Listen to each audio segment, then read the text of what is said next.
के उपलक्ष्य में बुलाया था और रक्षाबंधन के उपलक्ष्य में फिर उन्होंने कहा कुछ कुछ भाई बहनों को मिलने की भी इच्छा है, तो रक्षाबंधन के बाद 23 को क्यों ना 11 से 11:30 से 1 बजे तक स्नेह मिलन, जो भी कुछ बाबा के बच्चे कोरोना में ज़्यादा तो अलाउ नहीं, थोड़े से चलो जो बहुत इच्छुक हैं उन्हें बुला लें 25, 30, 40, 50 को। तो हमने कहा भले जो भी आना चाहें। और इसी बीच में ये एक सौभाग्य है कि कल हम अपने मंत्री महोदय जो यहाँ हिमाचल प्रदेश के ऊर्जा मंत्री हैं और उनके धर्मपत्नी, तो वो पता लगा कि वो पहले से बाबा के ज्ञान में चलते हैं, कोंटा साहब में जुड़े हुए हैं, ईश्वरीय परिवार से क्लास करते हैं। तो हमने कहा फिर तो क्लास में बहन सुनीता बहन ने कहा कल क्लास में बुला लें, बाबा का घर भी नहीं देखा, आप 3 बार बन चुके हैं और इतने पद पे भी रहे हैं, तो कम से कम बाबा का घर तो दिखाएं। तो कितने सहर्ष स्वीकार कर लिया और आप पधारे, आपका कर्तव्य धर्म से खूब खूब हम स्वागत करते हैं, स्वागत करते हैं। तो सन्मुख भी आपको शुभकामनाएं देंगे, परंतु बहन जी का विचार है कि पहले थोड़ा सा धारणा क्लास जो खास वो करने के लिए आए हैं, ताकि कुछ ईश्वरीय ज्ञान योग का क्लास, कुछ योग की अनुभूति वो जरूर हो। फिर बाद में आपको परिवार से भी मिलाएंगे। कुछ माताएं पिछली 2-3 लाइन में इधर आ जाएं, भाइयों की तरफ, थोड़ा दूर बैठे हैं ना, तो इधर भाइयों की तरफ चेयर ले, पिछली 3 लाइन इधर भाइयों की साइड। तो उसमें विशेष जो है आज की मुरली मंथन के ऊपर, इस मुरली मंथन में तो बहुत शौक है, सदा ही मैं सोचता हूँ कभी भी मुरली के बाद उसकी गहराई में जाना, सबको ले जाना, तो बहुत अच्छा लगता है। हम यूरोप में गए थे जब ये कोरोना से जस्ट पहले 1 महीना पहले, तो वहाँ जर्मनी में रोज होता था, फिर मेरा जिन देशों में था तो जर्मनी वाले भी ऑनलाइन कनेक्ट हो जाते थे कि मुरली मंथन रोज सुनना हमें बहुत अच्छा लगता है और अच्छा भी रहता है जो भगवान ने कहा उसकी गहराई में ले जाना और उसको धारण करके औरों को कराना। तो हुआ क्या कि आज प्यारे बाबा ने जैसे मुरली में सबसे पहली बात कही कि बच्चे, ये जो नाम रूप की बीमारी है, इससे तो बच्चों को सदैव मुक्त रहना है, कभी किसी के नाम रूप में नहीं फंसना। अब नाम रूप की बीमारी किसे कहते हैं? मतलब किसी का देहधारी पर इतना अधिक प्रभावित हो जाना और उसी का नाम फिर बुद्धि में रहे और उसी का रूप सामने घूमता रहे, इसको कहते हैं नाम रूप की बीमारी। अर्थात भगवान को तो भूल गए जो उसको इतना ऊंचा बनाने वाला, जैसे कहते हैं ना, जिसकी रचना इतनी सुंदर वो कितना सुंदर होगा। तो इसलिए उसको तो भूल गए जो बनाने वाला शिल्पकार है, जो निमित्त है, और उसमें जो है बुद्धि फंस गई। तो इस तरीके उस चीज से मुक्त होने के लिए बाबा ने इशारा दिया, कभी भी किसी पे प्रभावित अधिक नहीं होना है, हर एक के गुण देखना वो एक अलग चीज है, गुणों को ग्रहण करना वो भी एक अच्छी बात है। तो हमें कोशिश करनी चाहिए उसके गुण को देख के, शिव बाबा को, बाबा कमाल है, आपने इस आत्मा को कितना ऊंचा गुण दिया है। याद हमें शिव बाबा को करना है, क्योंकि विक्रम विनाश हमारी शिव बाबा की याद से होंगे, ना कि किसी देहधारी के नाम रूप से होंगे। इसलिए वो थोड़ा सा इस चीज का हम अटेंशन दे रहे हैं। देखिए स्पीकर नीचे भी चल रहा है, तो वो छोटी गुड़िया को लेके बैठी, थोड़ा नीचे बैठे हैं स्पीकर के पास, अच्छा रहेगा ना, सबको डिस्टर्बेंस नहीं होगी। नीचे है ना स्पीकर चल रहा है क्लासरूम में, वहां बैठ जाए। तो कि हमें बड़ा ध्यान रखना है, हमें इस तरीके से कभी भी किसी के नाम रूप में बुद्धि नहीं जानी चाहिए। देखो कितना बड़ा पार्ट है, सबके साथ पार्ट भी बजाना है, सबके साथ सेवाएं भी करनी है, लेकिन सबको भूल के किसी से अटैच भी नहीं होना है। स्नेह और अटैचमेंट दोनों में फर्क है। स्नेह रूहानी होता है, आध्यात्मिक होता है, और उसमें और अटैचमेंट जो है वो जिस्मानी होती है, शारीरिक होता है। वो शरीर सामने बार बार आएगा, उसका रूप भी आएगा, उसका नाम भी फिर आएगा, भुलाए भी नहीं भुला पाएंगे। मतलब भाई का भाई से भी नाम रूप अटैच हो जाते हैं, बहुत ज्यादा, इतनी क्लोजनेस आ जाएगी कि बस वो कुछ समझ नहीं आएगा। और बहन का बहन से भी हो जाएगा, और कई जगह मेल का फीमेल से, फीमेल का मेल के प्रति। बाबा कहते हैं कि बच्चे इससे अपना बचाव करना है, क्योंकि तुम तो आगे हो पूर्ण पवित्र बनने, तो तुम्हें एक, जिसे हम क्या कहते हैं, मेरा तो एक शिव बाबा, दूसरा कोई, मेरा एक शिव बाबा है ना, और कोई दूसरा कोई है ही नहीं ना। हम किसी को बुद्धि में रखेंगे ना, हम एक शिव बाबा को अगर नहीं अटैच हो गए तो हम तुम्हें सो बते, हम तुम्हें वही होगा फिर जो जहां बुद्धि फंसी। इवन अपने लौकिक परिवार में रहते हुए भी कहा है कि तुम बच्चों को सबके साथ निभाओ, लेकिन अटैच ना हो जाना। ये भगवान की अमानत समझ के चलना, भगवान की अमानत है। आप 4-5 को एक सराय में रखा है, मुसाफिर खाने में, अलग अलग टाइम आप इस मुसाफिर खाने में उसी ने भेजे, और अलग अलग टाइम वो बुलाए, वो मालिक है, जब चाहे ऑनर वो। तो ये ट्रस्टीशिप की इतनी भावना, इतना निर्माण चित्त की भावना। एक हमारे पास बहन है, भावना बहन, उसका बेटे को कुछ हुआ एकदम स्कूल में, पता नहीं सीढ़ी से गिरा क्या हुआ जैसे, और अनकॉन्शियस हो गया। फटाफट स्कूल, अच्छा विशेष स्कूल है, वीआईपी स्कूल, तो लेके गए हॉस्पिटल में उसको चेक कराने। इधर घर में मैसेज दिया तो बहुत टीचर्स बहुत इवन दुखी हो रहे हो, तो सोचा माँ बाप तो पता नहीं क्या हमारे ऊपर वो करेंगे, वो सिर लटकाए हुए बड़े दुख में, आंसू से कोई तो रो भी रहे हो कि क्यों अनकॉन्शियस था, वो आ ही नहीं रहा था कॉन्शियस में। तो जब उन्हें पता लगा, हॉस्पिटल में गई भावना बहन, वो क्लास ज्ञान योग करती थी, तो उसने सारा सिचुएशन देखा, टीचर को कहा थैंक यू आपने इतना किया, किसी को भी कभी कुछ हो सकता है, बाकी जो है इसमें रोने की क्या बात है, क्यों रो रहे हो, देखो हमारा फर्ज है तो भगवान की अमानत ना, तो हमारा फर्ज है इसका इलाज करना, इसकी सेवा करना, बेस्ट से बेस्ट ट्रीटमेंट देना।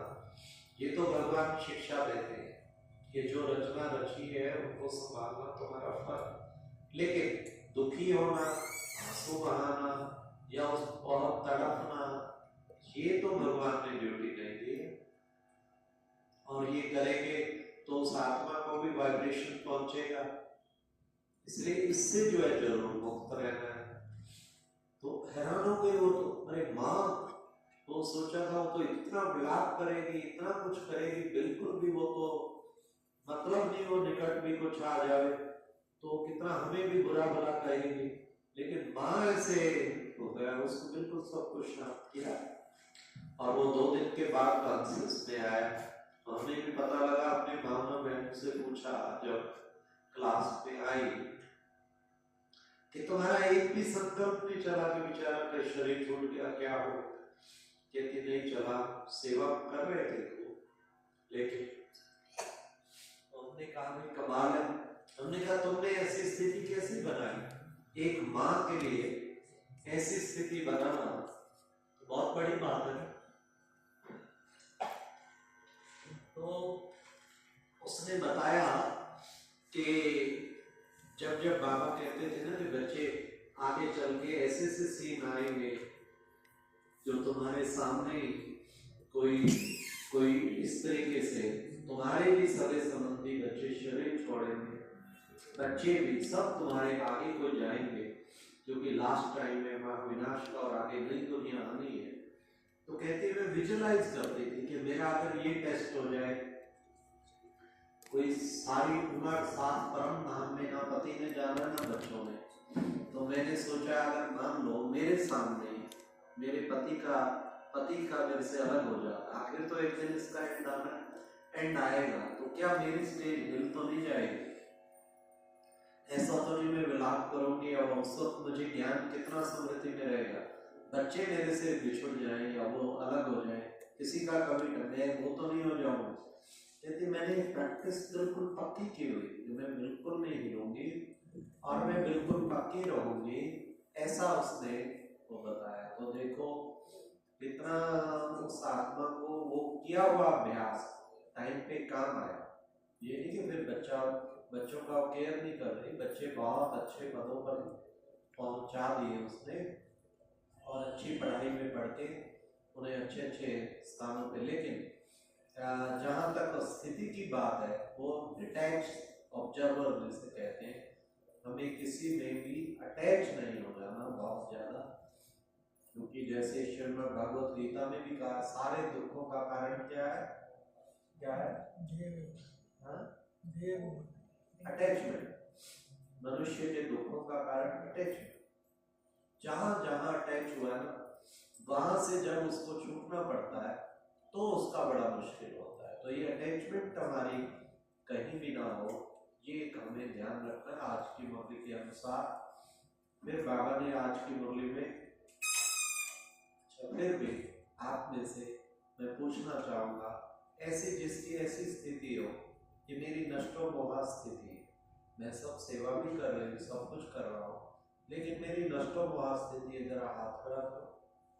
That is 1 2 3 4 5 इनके लिए ताली बजाओ। एक बार ब्रह्मा बाबा ने मधुबन में सब युगल आए हुए थे काफी सारे। बाबा ने कहा बाबा उस युगल को टोली खिलाएंगे जो कहते हैं कि हम पूर्ण नष्ट होगा। एक करनाल का युगल वो खड़ा होके हाथ खड़ा करो, तो उन दो जैसे आज आप 5 ने किया ना, उस 2 ने हाथ खड़ा किया। मिस्टर मिसेस बाबा ने स्टेज पे बुलाया, उसका नाम था थिराया और मिसेस का नाम था रामदेवी।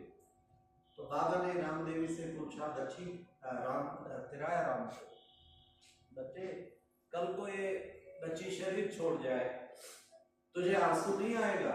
ना बाबा, आपकी अमानत है, जब चाहे आप इसको बुला, जब भेजा आपने, ये मेरे साथ पार्ट जरूर बजा रही है, मैं आपने मना किया हुआ है आंसू। अच्छा बच्चे पास टोली खाओ, खूब खाओ।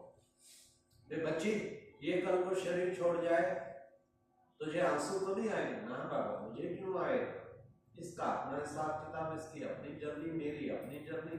अब आपने सर्विस साथी रखा है, हम साथी होके एक दो को सहयोग दे रहे, परंतु कनेक्शन तो आपसे ही है और हम सबको अलग अलग ही जाना है। बिल्कुल, हर ड्रामा जब फिक्स है हर आत्मा का, तो क्यों आएगा? बाबा ने कहा अच्छा बच्ची पास, तुम भी मुख करो, टोली दिया। फिर जब करनाल आए, करनाल आने के बाद 1 महीने बाद थिराराम भाई की थोड़ी तबीयत खराब हुई। तबीयत खराब होते होते वो बहुत सीरियस हो गया। सीरियस होने के बाद शरीर छूट गया।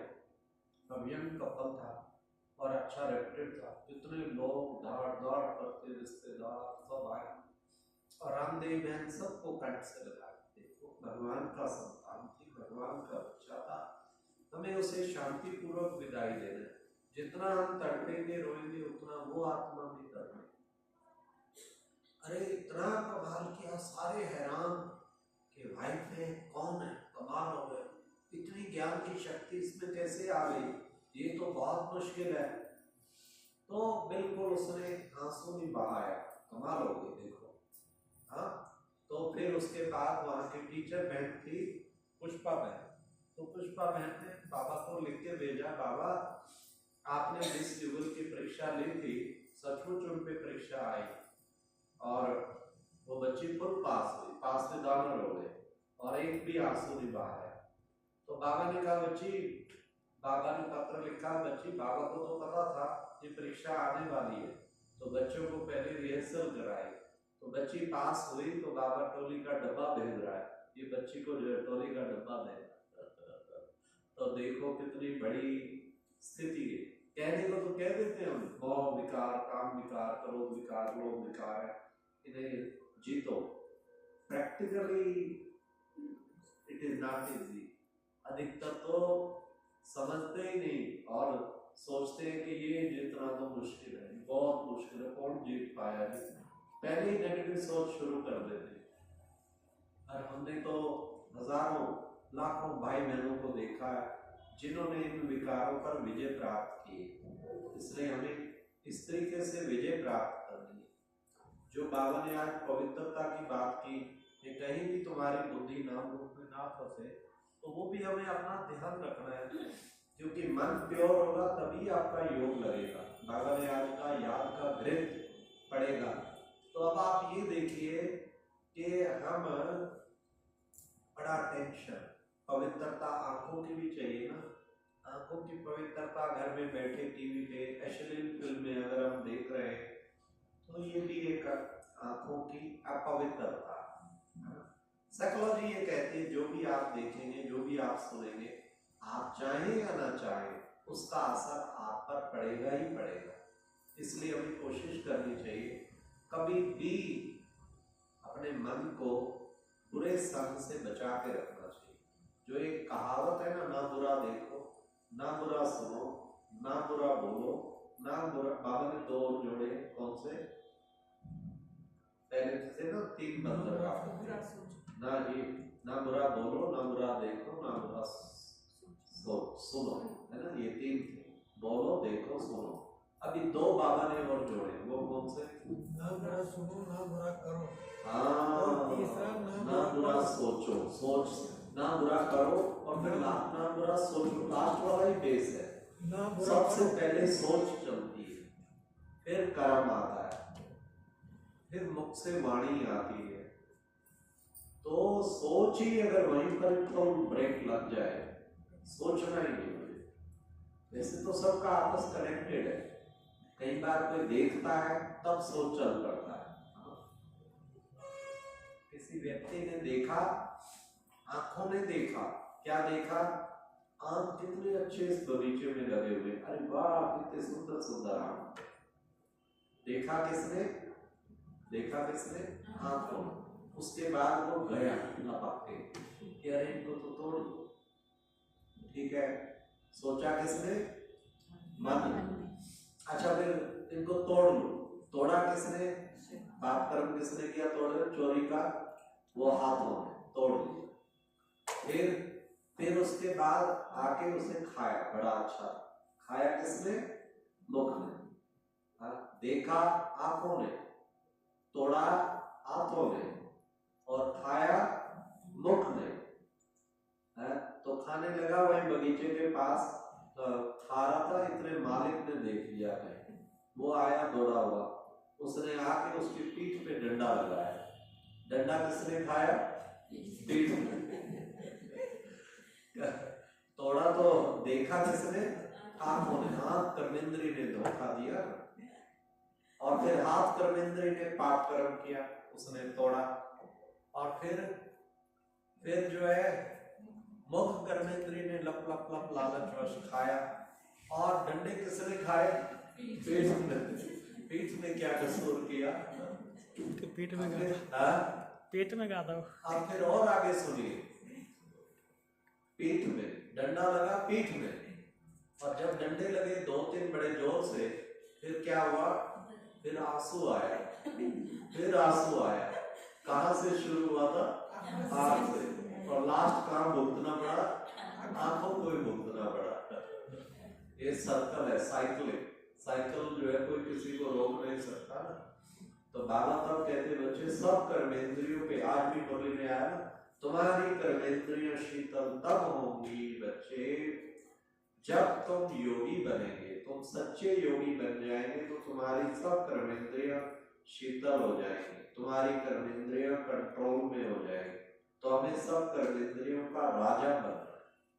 और राजभाग तो बहुत प्राप्त कर सकते हैं। देखो कितने प्रेसिडेंट, प्राइम मिनिस्टर किन किन देशों के होंगे, वो राजभाग तो प्राप्त कर सकते हैं, लेकिन ये अपनी कर्मेंद्रियों पे राज करना ये आसान काम नहीं है।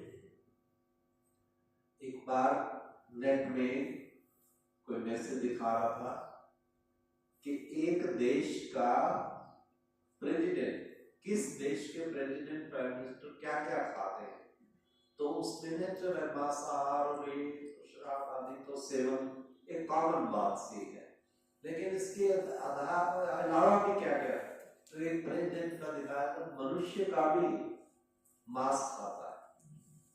तो बड़ा वो लगा, तो हो सकता है गलत रिपोर्ट हो, सही हो, मतलब जो नेट में मैसेज पूरा आया हुआ था कैसे देखा गया उसके घर में भी, और ये चीजें मिली जिससे उन्होंने उस पर वीडियो अपलोड की हुई थी। तो मैं सोच रहा था बताओ क्या इंसान कितना मनुष्य गुलाम हो चुका है कर्मेंद्रियों, उसके लिए उसे पता ही नहीं है मुझे खाना क्या है, पीना क्या है, करना क्या है। तो मनुष्य है। एक बार सबका घाट में गए थे शुरू में, फिर तो मैं हिमाचल के लगभग सारे 36 शहरों में बाबा के सेंटरों पे जाता भी रहता हूँ, और गया था पहले जब मैं यंग में, तो वहाँ स्कूल में लेक्चर रखा और प्रेयर में सब बच्चे बोल रहे थे, शायद 1,500 बच्चे होंगे, गर्ल्स का वो था स्कूल। तो ये तन मंदिर, ये मन मंदिर, प्रभु दीप जगा दो रे। हमने प्रश्न पूछा लेक्चर के दौरान कि जो छात्राएं कभी भी मांसाहार नहीं खाते वो कृपया हाथ खड़ा करो। तो आप विश्वास करें कि 2000 में से मुश्किल से 10-15 हाथ, इसका मतलब बाकी सब खाते। तो हमने कहा कि देखो अभी आप कह रहे थे ये तन मंदिर, ये मन मंदिर, प्रभु दीप जगा दो, तो इस तन को मंदिर तो नहीं कहेंगे ना, ये तो तन कब्रिस्तान बना दिया। ये कब्रिस्तान कैसे बना? बिल्कुल। आप देखो इसमें कभी आप बकरे की डेड बॉडी डाल देते, कभी आप किसकी डाल देते, किसी न किसी की बॉडी इसमें डाल देते ना, कभी मुर्गे की बॉडी डाल रहे हो, कभी किसको फिश की डाल रहे हो। तो ये क्या हुआ? आगे आ जाइए भाई, आओ आगे। तो ये जो है तन मंदिर, ये मन मंदिर, प्रभु तो ये तन तो कब्रिस्तान हुआ, और रसोई बन गई शमशान घाट जहाँ का शरीरों को जलाया जाए। तो इसलिए ये तो ठीक नहीं, हमने संकल्प कराया है। 6 महीने हमने सब स्कूलों में अभियान चलाया था, अमृतसर में भी पता लगा था लगभग जिन्होंने 6 महीना रिपोर्ट दी कि बच्चों ने ये व्यसन छोड़ दिए, उसमें कईयों ने मांसाहार भी छोड़ दिया। तो बहुत अच्छा, फिर उनका गेट टुगेदर आश्रम पर रखा था, तो बहुत अच्छा हो रहा था रिजल्ट, व्यसन मुक्ति अभियान था। तो कहने का भाव ये है कि हमें इन चीजों पे कितना ना अटेंशन रखना चाहिए, बहुत अटेंशन रखना चाहिए, क्योंकि हमारा जितना हमारा अन्न, जैसा हमारा अन्न वैसा हमारा मन, अन्न की शुद्धि भी तो बहुत जरूरी है ना। बाबा ने कितना सुंदर तरीका बताया, अन्न की शुद्धि के द्वारा हाई स्टेज प्राप्त कर सकते। और आप करके देखो प्रयोग, करके देखो प्रयोग। बाबा ने कहा कि बच्चे बाबा की याद में बना हुआ अन्न किसी को खिलाओगे, हो सकता है कि उसको साक्षात्कार हो जाए। इतनी योग की स्टेज चाहिए। ये अलग बात है अधिकतर भोजन बनाते हुए उतनी योग की स्टेज में नहीं रहते, और विचार चलते रहते। ठीक है, बुरे विचार नहीं चलते, पर ये भी नहीं कि वो योग में रहते हैं और किसी विचार को नहीं आने देते। अगर ऐसा करेंगे तो अमृत बन जाएगा, और वो तो फिर जो ग्रहण करेगा उसका जीवन महान बन जाएगा। कितनी बड़ी चीज बाबा ने हमें दी, मेडिटेशनल चार्ज फूड। ऐसा शुद्ध आहार करो, क्योंकि आहार से ही व्यवहार परिवर्तन होगा, फिर ऑटोमेटिकली कर्मेंद्रियां हमारी वश में हो। ये नहीं कि जब जो मिले खाते जाओ नहीं, बिल्कुल शुद्ध आहार और पवित्र आहार और जीवन को श्रेष्ठ बनाने से उससे जिसमें हमें मदद मिले। अपने ऊपर है, जो व्यक्ति प्रिंसिपल बना लेते हैं, अपने जीवन के सिद्धांत बना लेते हैं, उन्हें कोई कुछ नहीं कह सकता। देखो यहाँ पे वो देवव्रत आचार्य जी थे, यहाँ भी प्रोग्राम में आए थे, उसने सिद्धांत बनाया हुआ है। जहाँ भी जाते हैं, अहमदाबाद भी गए, गवर्नर हाउस में गाय भी बांधे और सब भी अपना जो करना है, उसके जो नियम आचरण है वो करे। वो और अपने ब्रह्मा कुमारी में तो कितने बड़े बड़े लोग प्रेसिडेंट थे ज्ञाना के, vice president uncle Steve Narayan से कहते थे हर सभा का शुरुआत वो 3 मिनट राजयोगा मेडिटेशन से करते हैं। तो कितने डॉक्टर्स हैं, इंजीनियर्स हैं, वकील हैं, इंडस्ट्रियलिस्ट हैं, लेकिन नियम जहाँ आता है, आईएएस ऑफिसर बाबा के बच्चे बने हुए हैं, आईपीएस बने, लेकिन जहाँ नियम आता है वहाँ वो पूरे स्ट्रॉन्ग है, उसमें उनके नियमों को कोई ब्रेक नहीं कर सकता। मेरे सिद्धांत तो मेरे ही है, ये नहीं कि दूसरों की खुशी के कारण मैं अपने सिद्धांतों को तोड़ दूं और उससे जो है वो खुश फिर भी नहीं होने वाले। सदा संसारिक लोग कभी भी सदा के लिए प्रसन्न नहीं होंगे। वो जितने भी हमारे निकट आगे पीछे घूमते हैं, उनके पीछे कुछ ना कुछ स्वार्थ लगे होते हैं। सच्चा निस्वार्थ समय बहुत थोड़ी आत्माओं में होता है।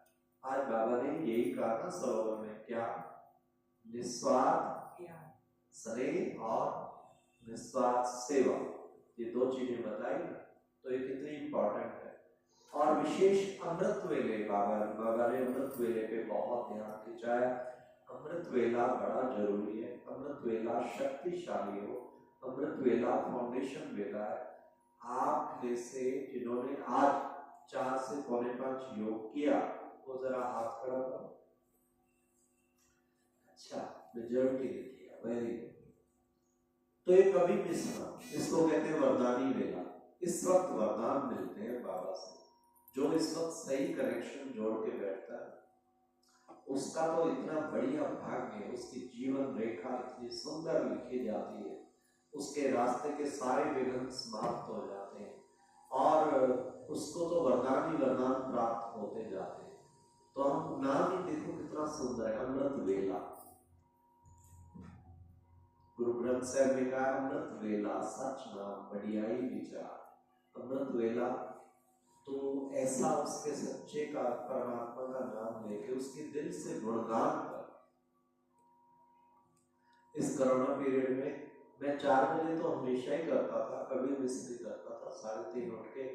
तो हमने सोचा भाई अभी इतना भाग दौड़ तो नहीं, जब पहली लहर और बड़ा स्ट्रिक्टनेस थी, लॉकडाउन पूरा स्ट्रिक्टली वहाँ प्लेन एरिया में लग गया था, तो हमने सोचा क्यों ना जो है इसका उपयोग करें।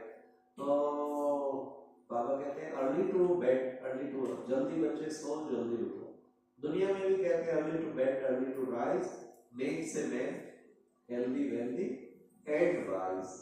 तो ये बड़ा जरूरी। तो हमने सोचा हम एक प्रयोग करके देखते हैं, जिंदगी भर आशा रही है कोई सुपर योगी जल्दी उठ के करते हैं, हमने कभी किया। तो हम 2:30 बजे उठना शुरू किया, 2:30 से 3 स्नान करके और 3 से 5 हम योग में रोजाना लाइव योग कराना शुरू कर दिया। लाइव उस पर बहुत सारे धीरे धीरे हजारों आत्माएं जुड़ जाती हैं, उन सबको भी लाभ पहुंचता है, खुद भी योग का अच्छी तरह से अनुभूति में खो के उसमें हमें उन्हें नजर नहीं आते, भले वो कैमरा होता है विजुअल चल रहे होते हैं, बाबा ही नजर आता है। तो लास्ट में केवल दृष्टि देने वक्त 1 मिनट हार्डली उनके सामने लास्ट में दृष्टि देने के लिए आते हैं, 5 बजने में 2-1 मिनट पे 2। शायद आप में से किसी ने किया भी होगा, किसी ने किया होगा तो वेला ज्ञान मान सरोवर पानीपत से यूट्यूब चैनल किया, 1 2 किया, 3 किया थोड़ा। अच्छा, बहुत लोगों के आते हैं मैसेज हम करते हैं तो बड़ा अच्छा लगता है। और यमुनानगर का तो सारा क्लास सभी करते, बहुत जगह की बहनें कहती है हमारी सारी क्लास। तो मैंने देखा अमृत वेला इतना अच्छा हो गया, शुक्र है बाबा का, 1.5 वर्ष में मिस तो पहले भी नहीं होता, पर मेरे को ये कितनी अच्छी हैबिट पड़ गई, तो मतलब मेरा एक दिल करता है बिना स्नान के स्नान करके, इतना फ्रेश होता है, कनेक्शन सीधा हॉटलाइन कनेक्शन बाबा से ऐसा जुड़ जाता है, इतनी अच्छी अनुभूति होती है। सोते थे हम हमेशा, बाबा कहते थे बच्चे अमृत वेला जो है ना, जो तुम प्राप्ति कर पाएंगे, जो तुम्हारा बुद्धि योग लग पाएगा, उसको सब सोए होते, शांत होते, परंतु होता रिवर्स था। अमृत वेले सुस्ती भी होती थी, थोड़ा सा वो भी होता था, देखेंगे ना उठेंगे थोड़ा निद्रा सी छाई रहती थी, अच्छा चलो हाथ मुंह धो के बैठेंगे, पर इतना वो नहीं रहता था, चलो कभी कभी पूरा जोर लगाते थे, अच्छा रहता था, पर ये नहीं कि सदैव रहे। और ये जो युक्ति मिली, ये जो स्नान कर, ये दीदी मनमोहिनी से, दीदी मनमोहिनी 9 बजे उठ के 3 तक स्नान करके करती थी, तो हमने ये किया, तो हमने देखा इसका रिजल्ट इतना अच्छा निकला, बहुत ही अच्छा। योग का कनेक्शन तो ऐसे उड़ जाती है आत्मा, एकदम बाबा के पास पहुंच के उसके प्यार में इतनी लीन हो जाती है, इतनी मग्न हो जाती है, जो बात मत पूछो। तो ये एक अमृत वेला, वरदानी वेला, हमें वरदान बाबा से लेने चाहिए, कभी भी हमें मिस नहीं करने चाहिए। कितनी शक्तियां बाबा से मिलती हैं, उसको हम कभी मिस ना करें। ये हम अपना अमृत वेले का दृढ़ लक्ष्य रखें।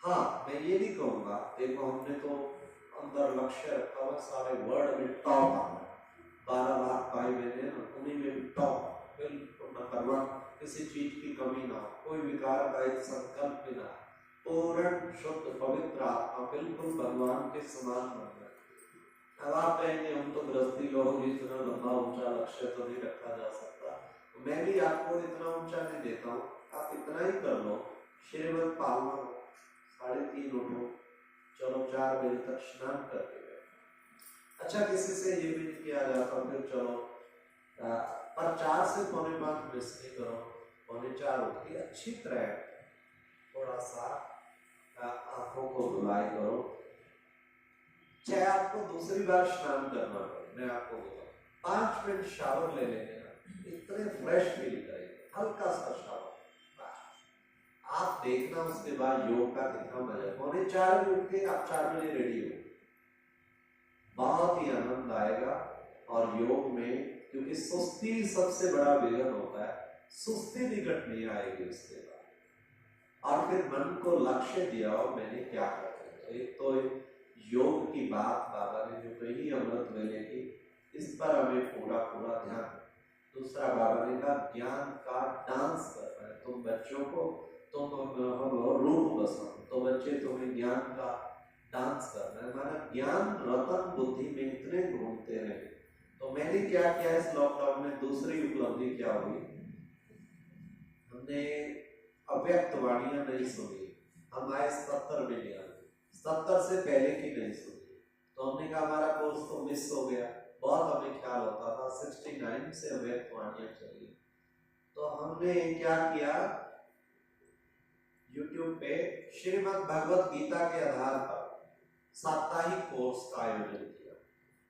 अरे इतना ज्यादा चला गया वो, पहला चैप्टर 1.5 लाख आत्माओं में व्यूअर्स जो, और लास्ट चैप्टर 50 और 1.5 लाख के बीच में, किसी में 75, किसी में लाख। हमने कहा भी इतने सारे जुड़ तो गए, अब इनको छोड़ना नहीं चाहिए।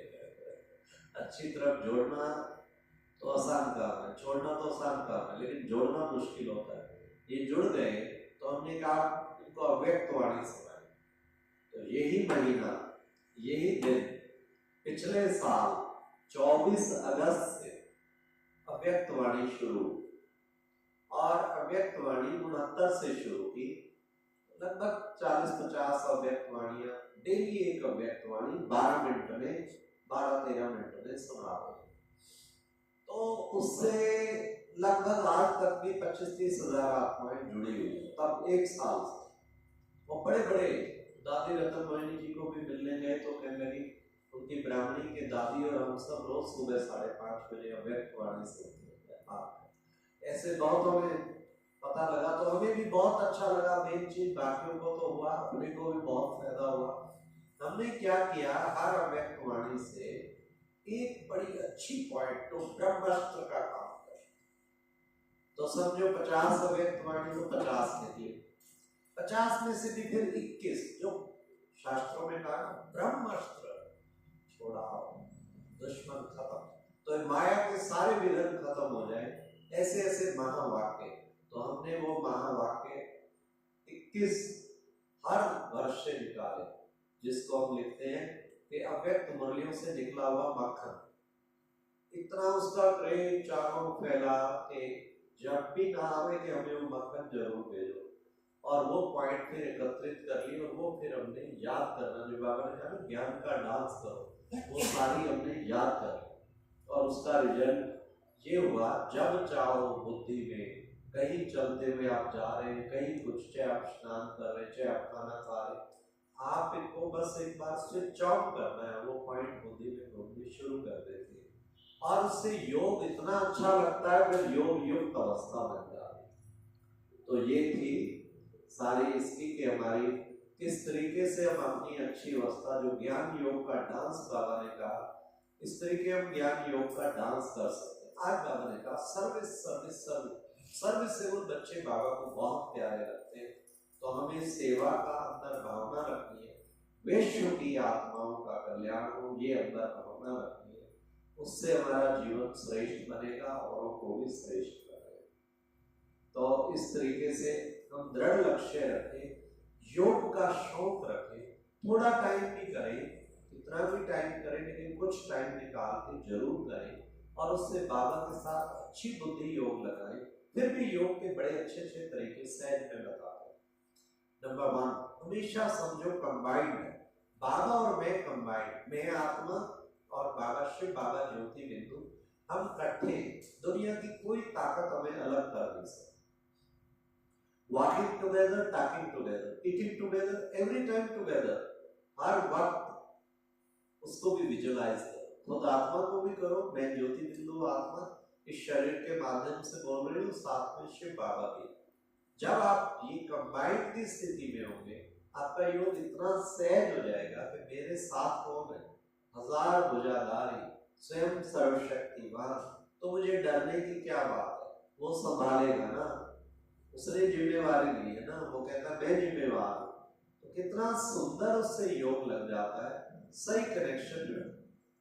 अगर कंबाइंड है, साथ है, तो उसकी फिर निशानी क्या होगी, हर बात आप उससे शेयर जरूर करें, क्योंकि he is the nearest and he is the nearest, उससे जरूर शेयर करें, और उसकी श्रीमत साथ साथ लेते रहें। जब भी कुछ गलत करने लगेंगे, झट ब्रेक लगेगा, क्योंकि बाबा साथ बैठे, वो झट बता देंगे, बच्चे नहीं नहीं, ये तो पाप कर्म है, ये कहाँ जा रहे हो।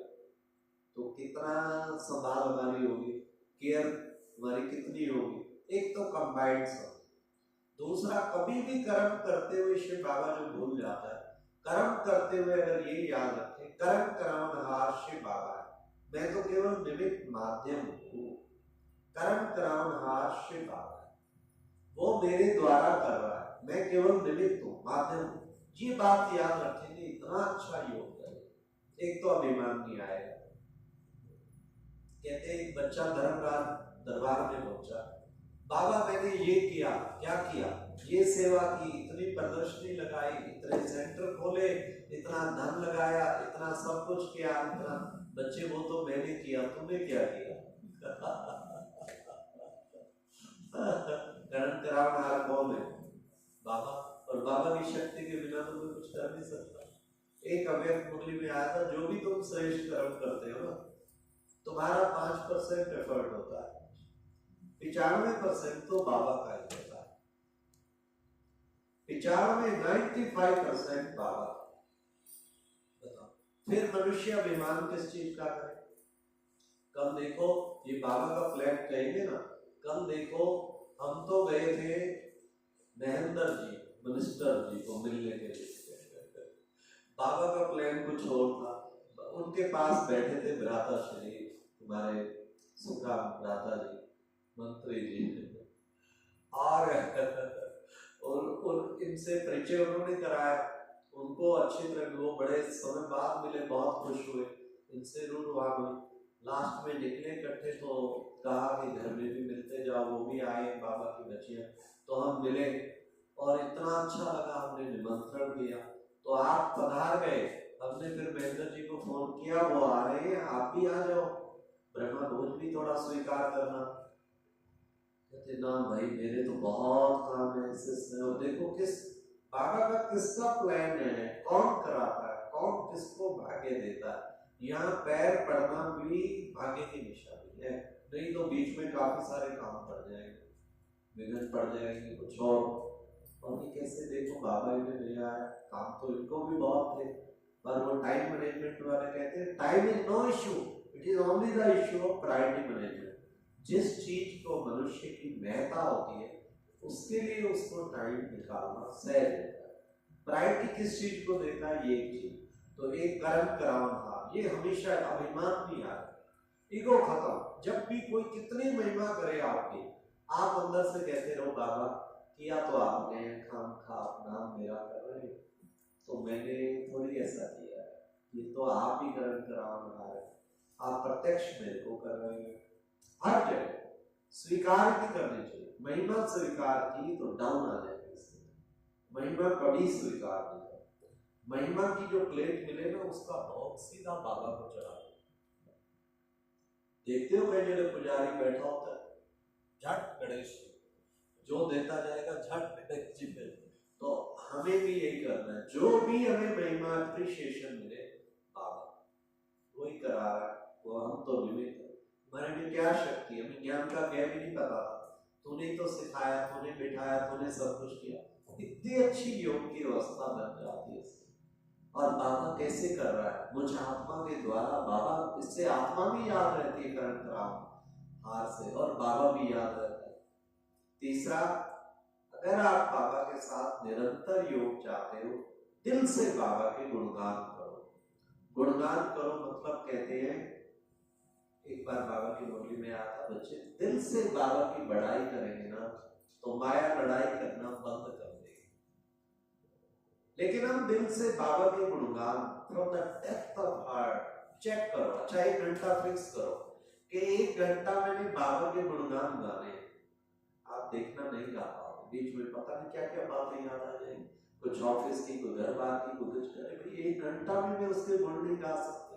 और ग्रंथों में तो लिखा है सारी धरती को कागज करो, लेखन सब बन रहा है, मसीह सब समुद्र को करो, उसकी स्याही बना दो, तो भी भगवान तेरा गुण लिखा ना जाए। इतना कहना तो बड़ा आसान है, लेकिन 1 घंटा तो कर लो, दिल से उसकी महिमा करो। अच्छा महिमा करने का एक तरीका बताते हैं, आपका पुण्य कर्म जुड़ता जाए, वो आप इजीली कर पाएंगे, थोड़ा प्रैक्टिस करो। क्या दिन में हर कर्म में ना थैंक्स बाबा का फ्रॉम द डेप्थ ऑफ दिल की गहराई, बाबा आपका शुक्रिया। समझो आप यहाँ आए, बाबा आपका शुक्रिया, आप हमें ले आए, क्लास में पहुंचा दिया, बाबा आपका शुक्रिया, इतनी बढ़िया बढ़िया बातें भी आपकी सुनने को मिल रही है, सफल हुआ टाइम, भोजन करते बाबा शुक्रिया, ये सब कुछ कौन कर रहा है, कौन जुगाड़ बना रहा है, सब तेरा। लगता है पति कमा के आता है और हम सब खाते हैं, लेकिन नहीं, उसको भी शक्ति कौन दे रहा है, असली उसको ना भूल जाना जो भेज रहा है, जो तुम्हारे भंडारे भरपूर कर रहा है। बाबा आपका शुक्रिया, बाबा भोलेनाथ का भंडारा है, बाबा के भंडारे से मुझे प्राप्त हो। कदम कदम पे शुक्रिया बाबा का सारा दिन करते हो। कम से कम लक्ष्य रखो 100 बार, हर घंटे में 5-10 बार तो कर ही, जो कर रहे हो उसी बात पे कर दो, कर्म पे कर दो, और कोई बात याद आती है उस पे कर दो। ठीक है, करेंगे करेंगे जो कहते हैं। अवश्य आज से संकल्प कि हम 100 बार नहीं तो मिनिमम हर घंटे में 4-5 बार तो जरूर दिल से बाबा का दिल की गहराइयों से शुक्रिया करेंगे। वो हाथ खड़ा करो, ऊंचा करो, वाह वाह सारी क्लास। अच्छा ऊंचा रखो भाई, वीडियो थोड़ा घुमाओ, बाबा को भेजे। देखो बच्चों ने प्रतिज्ञा की है, सबके हाथ करो, बाबा भी वीडियो दिखाएगा। बच्चे तुमने प्रतिज्ञा की थी, मैंने तुमको भेजा था, फिर तो भूल गया कुछ देर के बाद, है ना? ठीक है, आप सबके लिए ताली बजाओ। ये इजीएस्ट वे, दिल से करो शुक्रिया, तो एक तो निर्माणता आ जाएगी, निरहंकारिता आएगी, और उसमें फिर आपको कभी भी वो नहीं होंगे। और फिर हर कार्य का जिम्मेवार मेरे जितने लौकिक और अलौकिक उनका बाबा जिम्मेवार, ये पक्का निश्चय रखो। और वो करेगा, जो पूरा उसके ऊपर जिम्मेवारी रखता है उसके सारे काम करता है। लेकिन हमें बोझ ढोने की आदत है ना, हम ले लेते हैं, उससे वापस देते हैं, उसको बोल फिर खींच लेते हैं कि ये तो मेरा कार्य, करना तो हमें ही है। नहीं, जो निश्चय रखता है ना, निश्चय बुद्धि विजयंती, उसका जरूर वो कार्य सारे सफल करता है। तो ये भी एक ध्यान रखें। इसलिए उससे फिर बड़ी अच्छी हमारी स्थिति बन जाएगी। आत्मिक स्थिति नहीं होगी, योग कभी नहीं लगेगा। सबसे पहले आत्मिक स्थिति चाहिए। आत्मिक स्थिति बड़ा जरूरी है। एक पोस्ट वाला व्यक्ति आया, उससे पूछा आप कौन? कहते जनरल मैनेजर। ये तो आपका डेजिग्नेशन है, आप कौन है? इंजीनियर। अरे भाई, ये तो आपकी क्वालिफिकेशन है, आप कौन है? बहन भिलाई में था, स्टील प्लांट में, उसने, बहन ने सुनाया मुझे। उसने कहा अच्छा ये मेरी क्वालिफिकेशन, वो मेरा डेजिग्नेशन, आपको मैं हिंदू, ये आपका रिलीजन है, आप कौन है? हम तो आपका परिचय जानना चाहते हैं, आप कौन है? मैं पुरुष हूं। अरे ये तो आपका जेंडर है, लिंग होता है स्त्रीलिंग या पुल्लिंग, तो ये तो आपका जेंडर, लेकिन आप कौन है? इंडियन, ये तो आपकी नेशनलिटी है, आप कौन है? आखिर हाथ जोड़ के दीदी आप ही बता दो मैं कौन हूं। फिर अपना नाम लिया पहले कि ये बलवंत, ये आपका नाम है, देखो पहले दिन से तुम बलवंत होकर निकले हो, पैदा हुए, बताओ तुम्हारा नामकरण किया गया तो जो है महीने बाद हुआ, जितने बाद हुआ। कल कोई गुड़िया को लाए हुए थे, वो HAS ऑफिसर है यहाँ पे, और कहते थे जी इसका नाम वैसे पंडित ने निकाला, हमने कहा विरती रख दिया। मैं कहा विरती नाम ऐसा रखो जो सारी उम्र प्रेरणा दे। हमारा नाम भारत भूषण, हमें इतना प्रेरणा मिलती रही सारी उम्र में, भारत का बहुत बचपन से हो, तो नाम भारत में अच्छे रखे जाते हैं। आप देखना किसी का नाम कृष्णा, किसी का कुछ माधुरी, किसी का कुछ अच्छा रखते हैं। देखो उन्होंने बच्ची का नाम गीतांजलि रखा ताकि शुभ प्रेरणा मिले। विदेशों में सिस्टम नहीं हुआ तो पता नहीं जूली, कैन, पेन, डाय, पता नहीं क्या क्या नाम रखते हैं। जो कोई हम उनसे पूछते हैं व्हाट इज द मीनिंग, कहते हैं no meaning, meaning is in India, you should go in India. तो ये हाल है वहां पे। ये पर भारत वाले भी कई पाश्चात्य देशों को अनुकरण करके बच्चों का नाम वैसा ही रखना शुरू कर, नाम ऐसा होना चाहिए। हमने उन्हें कहा तुम नाम कुछ ऐसा, वृत्ति तो श्रेष्ठ भी होती है, दूसरी भी होती है, श्रेष्ठ वृत्ति या दूसरी वृत्ति, उल्टी वृत्ति, कौन सी वृत्ति? वृत्ति तो खाली न्यूट्रल गेयर लगेगा, कोई अच्छा प्रेरणा दो। कहते अच्छा क्या करे आप ही बताओ। मैंने फिर सोच के मैंने कहा 2 सजेस्ट करूं। कहते क्या? मैंने एक है विशेषता, कि आप एक विशेष आदमी, हर काम में सक्सेस प्राप्त करें। और दूसरा, क्योंकि उन्होंने कहा वह पे ही बताना, मैं कहा दूसरा है विनम्रता, डाउन टू अर्थ, बहुत विनम्र। तो कहते हैं तो माँ की सिलेक्शन फाइनल रखा के मदर की choice is the final. Mother ने कहा विनम्र ठीक है, कल को लड़ाकी बने, इससे अच्छा विनम्र रहेगी। विनम्रता ठीक है, सदा माता पिता का भी सत्कार करेगी। तो देखो नाम उनका मतलब करे ना करे, उनका विचार बन रहा था कि अब आधार कार्ड भी बन गया, आजकल सिस्टम है, पैदा होते ही आधार कार्ड बना देते हैं।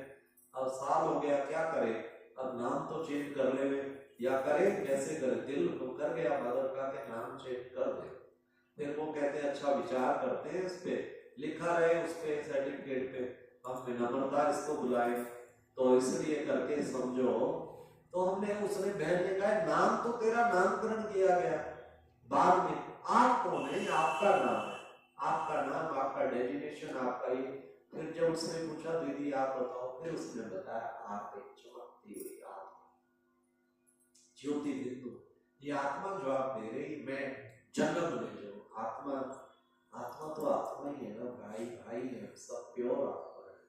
आत्मा कह रही मैं इंजीनियर, और जबकि तुम पढ़ाई पढ़ के इस वर्ड से क्वालिफिकेशन लिया, तो वो उसे समझ आई कि मैं इससे सेपरेट एक आत्मा। आत्मिक स्थिति में होंगे आपका योग बड़ा सहज लगे, और बॉडी कॉन्शियस में होंगे योग नहीं लगे। तब हमेशा बाबा कहते हैं देव और देह के संबंधियों को भूल, अपने को आत्मा निश्चय कर, माम एकम याद करो। फिर बाबा की याद बहुत अच्छी दिखेगी, फिर योग तो इतना सहज सरल बन जाएगा। ज्योति बिंदु आत्मा को पहले यहाँ मर्ज करो, धीरे धीरे शरीर को भूल जाओ, मैं ज्योति बिंदु आत्मा। फिर शिव बाबा से कनेक्शन जोड़ो, तो योग कितना प्यार से योग आप लगाएंगे, योग बहुत अच्छा लगेगा। इसी तरह किसी न किसी संबंध से बाबा को याद करेंगे तो आपका योग बहुत अच्छा लगेगा। किसी न किसी प्राप्ति से याद करेंगे, कितना कुछ बाबा हमें ऊंची प्राप्तियां करा रहा है, तो भी योग बहुत अच्छा है। तो ये थे आज का मुरली मंथन और योग लगाने के अच्छे से तरीके। अब इन्हीं शब्दों के साथ मैं अपनी वाणी को विराम देता हूँ। ओम शांति शांति। साथ साथ मैं आमंत्रित करता हूँ हमारे बीच में जो देवी परिवार आए हैं, आप सबके बीच में थोड़ा सा अपना अनुभव सुनाएंगे, परिचय भी देंगे, मिलना भी हो जाएगा। सबसे पहले मैं माननीय मंत्री महोदय को आमंत्रित करूंगा, भ्राता सुखराम जी, जो पावर मिनिस्टर। देखो ये डायरेक्ट शिव बाबा से भी पावर लेते हैं और सारे हिमाचल को पावर देते भी।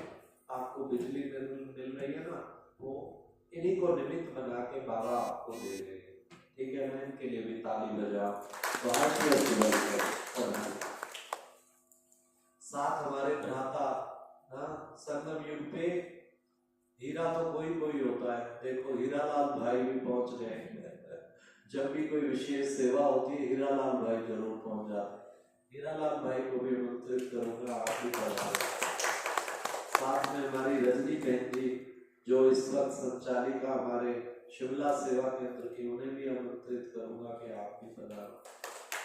और हमारी सुनीता बहन जी आप भी आए, पधारे और अनुभव जो है उनका रखें तो अच्छा रहेगा। साथ हमारे सुमन बहन जी, सुमन सॉरी मैं नाम बोल गया, शशि बहन जी, वो भी आदर पधारेंगे तो सब आपको मिल पाएंगे, अच्छा रहेगा, उनसे मुलाकात हो जाएगी।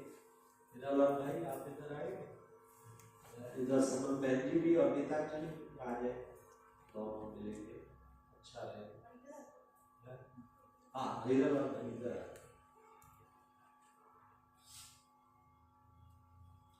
खूब खूब खूब अभिनंदन अभिनंदन।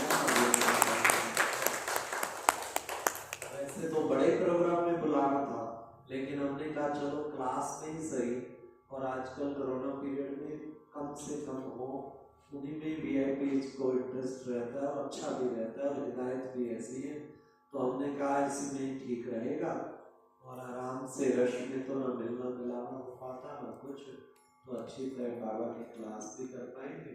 तो आप पधारे। अब आपको बहन दुर्गा बहन जी आ रही है, वो आपको पुष्प अर्पण करें, पुष्प दें।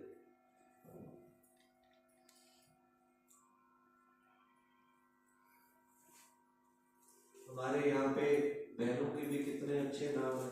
रजनी बहन जी से जो मिलता है वो राजी खुशी हो जाती है, सबको राजी करने वाली रजनी बहन, ताली बजाओ।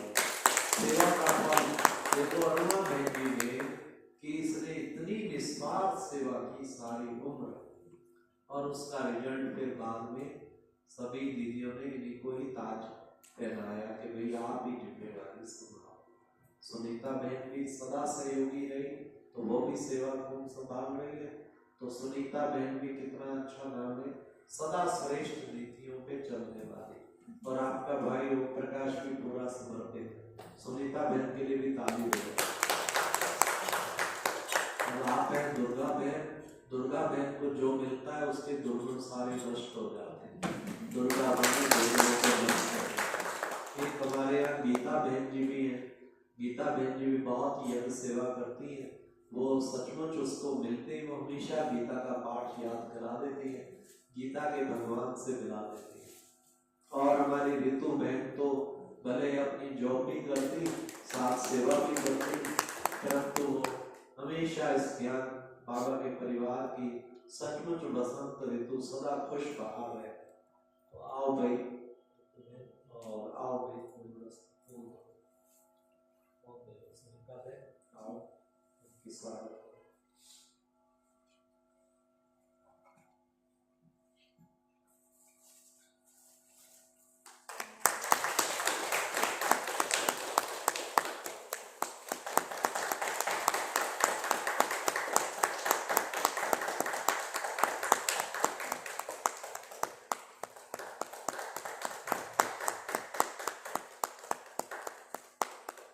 तिलक भी लगाओ।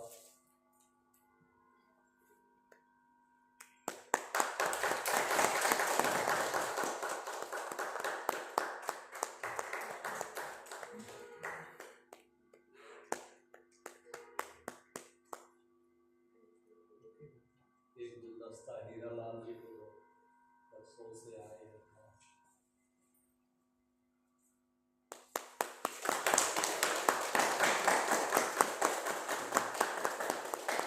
हमसे लोग पूछते हैं कोई एमएलए कोई मिनिस्टर भी ब्रह्मा कुमार है। आज वो स्टेज है, एमएलए भी बीके और मिनिस्टर फैमिली भी बीके। वाह, कह सकेंगे शिमला में ऐसे बाबा के रतन हैं। देखो मंत्री जी ने भी बताया सप्ताह में एक बार सेंटर पे जरूर जाते हैं, छोटा सा।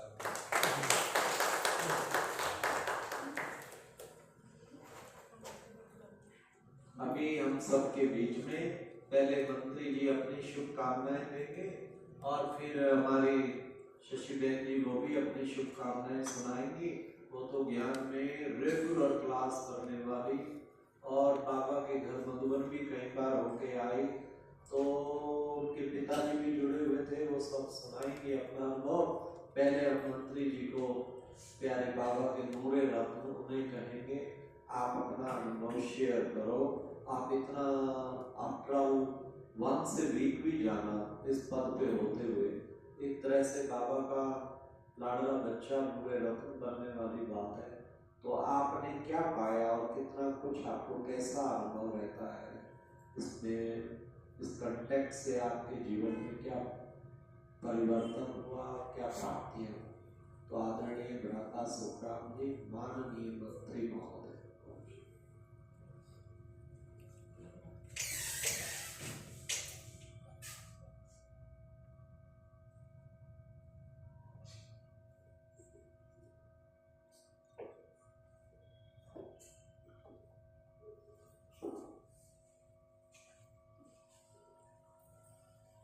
ओम शांति। ओम शांति। आज का दिन विशेष रूप से मेरे लिए और मेरे परिवार के लिए बहुत सौभाग्यशाली दिन है।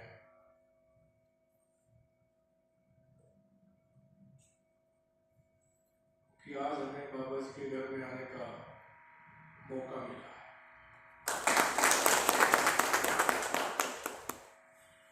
वैसे तो मैं लगभग 21 साल से शिमला में आया।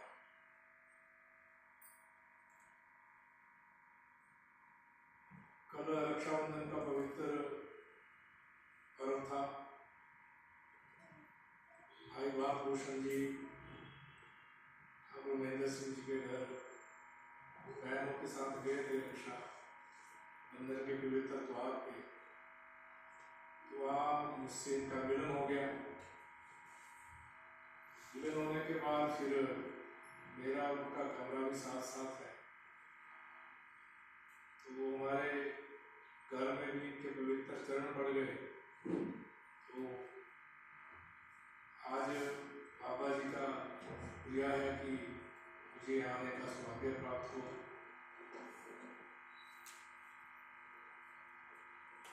समय समय पर जब मेरी शादी हुई, क्योंकि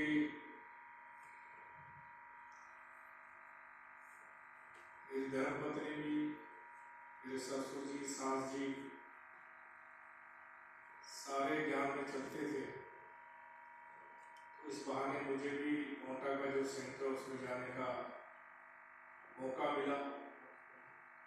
काफी मर्तबा मैं वहां पर गया।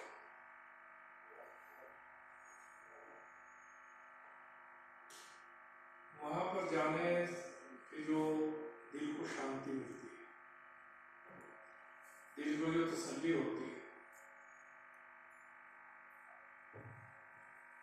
इनके अगर समय समय पर हम आश्रम में जाते हैं तो बहुत सी कृतियां अपने आप ही दूर हो जाती हैं।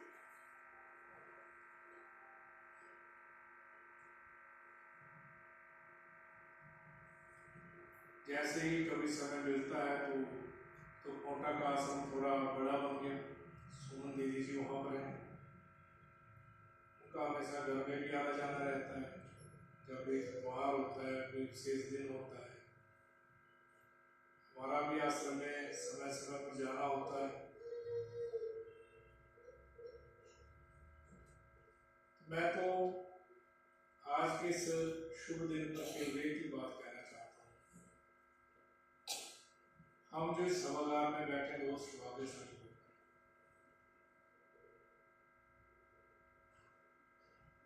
कि हमें बाबा जी का आशीर्वाद मिला है। ये जरूर है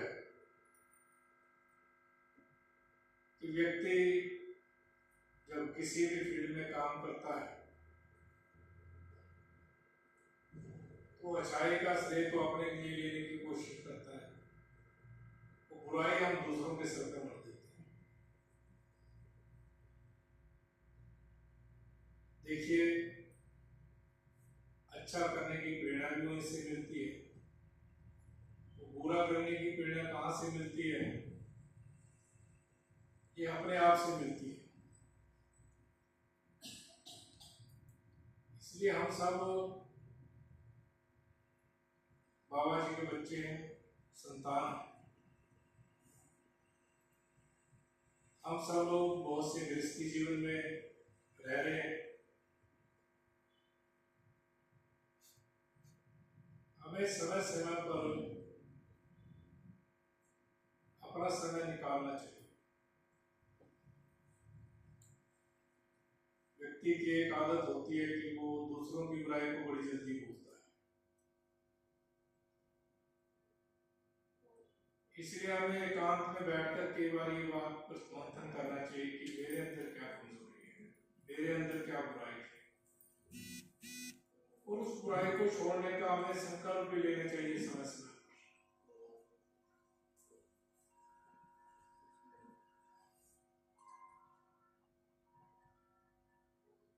ये कबीर जी ने कहा है, बुरा जो मैं देखकर चला, बुरा न मिले कोई, जो मैं दिल को जो अपना तो मुझसे बुरा न। हमें दूसरे की बुराई के बारे में चर्चा करने से पहले अपने अंदर झांकना चाहिए, मेरे अंदर कितनी बुराई है। ये जरूर है कि जब इंसान इस तरह के स्थानों पर जाता है, कुछ समय के लिए वही मंत्रमुग्ध हो जाता है।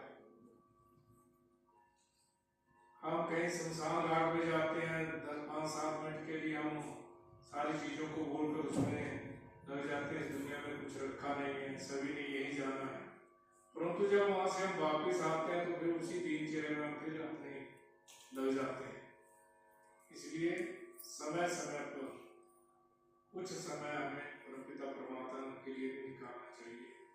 मैं तो आज यही कहना चाहता हूँ। और आज मैं यहाँ आया हूँ तो फिर भाई भारभूषण जी को के माध्यम से मुझे आज बाबा जी ने यहाँ बुलाया है। एक बात मैं और कहना चाहता हूँ, इंसान जहां पर भी बैठा है, जहां पर भी वो काम करता है,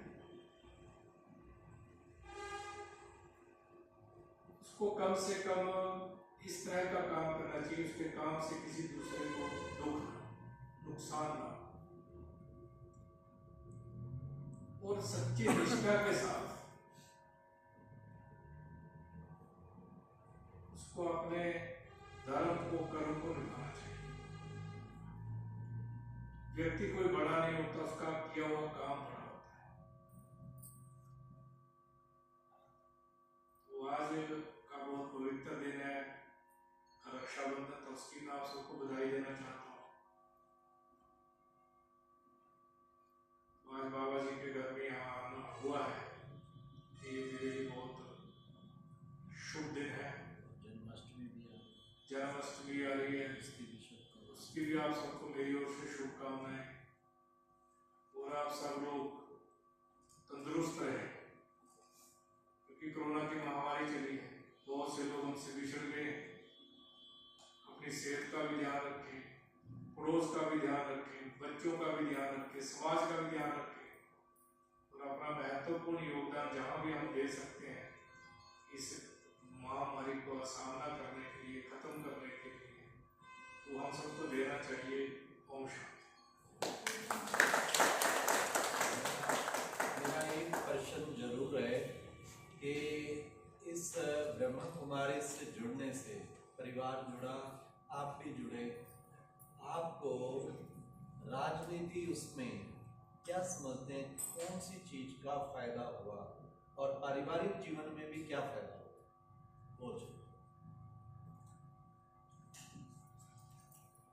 जहाँ तक पारिवारिक जीवन की बात है,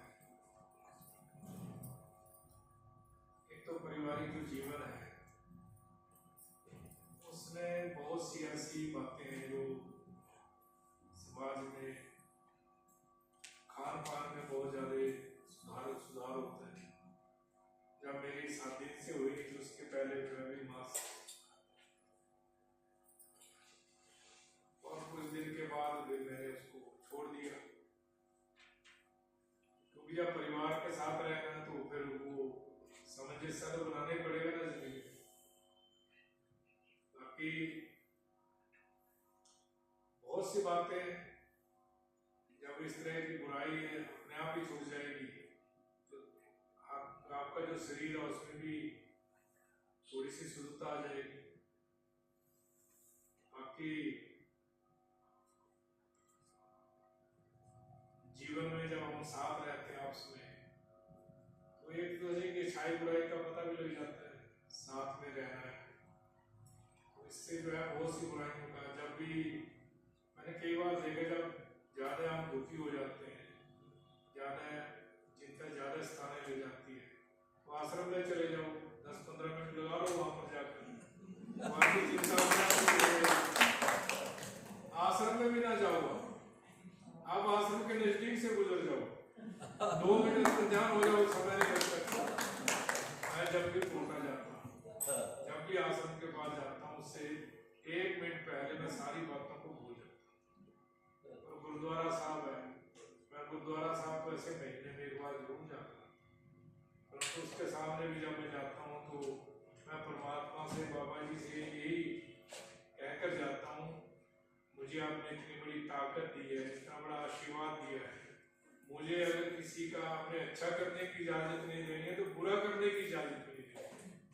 बहुत कोशिश करता हूँ मेरे हाथ से किसी का कोई गलत काम ना हो जाए, तो परमपिता परमात्मा का बहुत बहुत शुक्रगुजार है, उनका बहुत बड़ा आशीर्वाद है, मेरे जैसे एक छोटा सा व्यक्ति आज यहाँ पर पहुँचा है। इसलिए परिवार के साथ रहना, हमारी आपस में लड़ाई भी कई बार बहुत होती है, कई बातों में होती है, मैं छुपाता नहीं हूँ, क्योंकि समय पर मैं आता नहीं हूँ, कई बार लेट हो जाते हैं, फील्ड में लेट हो जाते हैं, तो परेशानियां भी बहुत होती हैं कई बार जिंदगी में, परंतु जब मैं घर का दरवाजा क्लोज करता हूँ, मैं कोशिश करता हूँ सारी बातों को बाहर छोड़, और मेरे को 5 मिनट के बाद नींद आती है, 5 ही मिनट लगते हैं नींद आने, क्योंकि ऐसा ना सारी उम्र परेशान ही रहेंगे, जिंदगी तो ऐसी है, इसमें हमारा काम ही ऐसा है, क्योंकि ऐसा है कि मेरा तो डिपार्टमेंट ही ऐसा है, जब तक बिजली प्रॉपर चलती रहेगी हमें कोई याद नहीं, कोई याद नहीं करता। रात को 1 बजे बिजली चलेगी, एक्शन ने टेलीफोन नहीं उठाया तो सुखराम को टेलीफोन आ जाता है, क्या कर रहे हो, कैसा डिपार्टमेंट है, हम अंधेरे में बैठे आप उजाले में बैठे। तो उनका हम मैं रात को भी उनका टेलीफोन, तो कोई बात नहीं भैया, आपकी समस्या का भी समाधान करेंगे, क्योंकि हमारा तो विभाग ही ऐसा है। मैंने पहले कहा है, चारों रूप से बिजली चलती रहे, चाहे महीना भर कंटिन्यू चलती रहे, कोई थैंक्स भी नहीं करता है। हाँ, 2 घंटे के लिए गर्मी में बिजली ना आए, उसके बाद इतना कुछ हमें सुनने के लिए मिलता है। तो ये सारी ऐसा है कि परमपिता परमात्मा की असीम कृपा है। जो जिम्मेदारी दी है बाबा जी ने उसको निभाना है, निष्ठा के साथ निभाना है। बस आज तो मैं यही कहना चाहता हूँ। जब लोग सुनाते हैं, पता नहीं क्या क्या सुना जाते हैं, तो फिर फील तो नहीं होता? मैं फील ही नहीं करता। वाह, ये है राजयोग का रिजल्ट राजनीति में। सहन शक्ति कितनी बढ़ गई है। बहुत। हाँ, देखो शशि बहन कहती मैं तो रोज क्लास करती हूँ पर मेरे से भी अधिक सहन शक्ति है। अब हम शशि बहन जी से भी अनुभव सुनेंगे, वो भी अपना अनुभव सुनाएंगे कि आप रोज क्लास करती हैं ज्ञान योग में और क्या आपने पाया।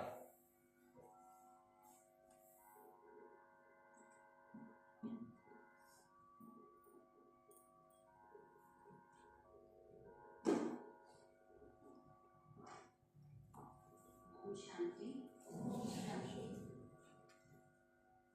ये तो इन्होंने बता दिया कि वैसे तो कल भाई साहब गए आश्रम में, अचानक ही घर पहुंचे तो मैं बड़ी हैरान हुई कि किसने यहाँ का एड्रेस दिया, हमारे बारे में किसने कहा कि राखी बांधने आना है।